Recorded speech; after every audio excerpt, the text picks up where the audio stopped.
Good evening, Madam Toastmaster, fellow Toastmasters, and honored guests. Why is a club's president's distinguished status important to its members?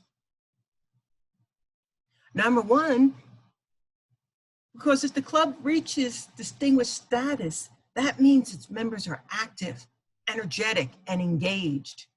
And that brings new people to the club. It energizes the club. And it helps the members to grow and improve their skills. Your club is a small community that builds relationships. As a member of the club, have you experienced this? I know I have in the many clubs I have joined. Isn't it natural for people in a community to want to help one another, to offer help, maybe even to be of service to them?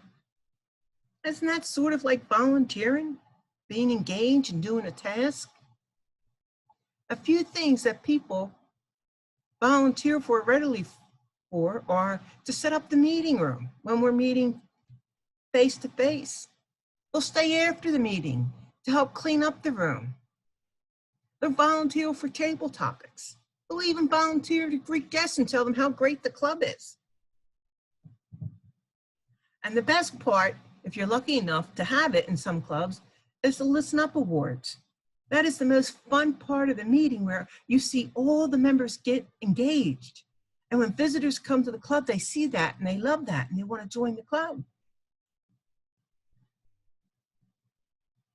But that dies quickly when you don't have members engaged in the meeting itself.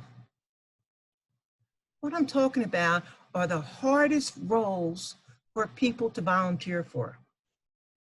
You know what they are? It's speeches.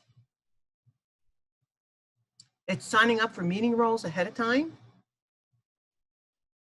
And volunteer to be an officer, to run for an officer position. What holds you back? Is it the fear of not being able to do it? The fear you may make a fool of yourself?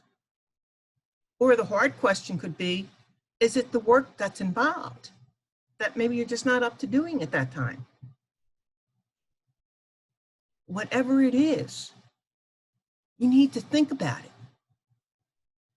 If you linger in fear, you will not grow. The club won't grow, and the club will lose members. Now, why is that? Why are you so important to the club? Because if you're engaged, you're bringing energy to the club. You're showing people you've overcome your fear. I'm afraid every day when I do my job and work. Afraid I might make a mistake or fail, but guess what? I still do it. I still get engaged. I still put in the effort and do the work. The roles I mentioned, speaker role, meeting roles, and being an officer of the club, are the most important roles a member can do. Because if we don't get involved, the club becomes stagnant and we lose members and the club struggles. Whatever it is, whether it's your fear, get over it. If it's the work that's involved, get over it. Because once you get started, you're going to realize it really isn't that much work. And as far as the officer position is concerned, there are past officers that would be willing to step up and help you with that role. Mentor you in it. My message to you is to get over it, get engaged, and get your clubs to distinguished status. Madam Toastmaster.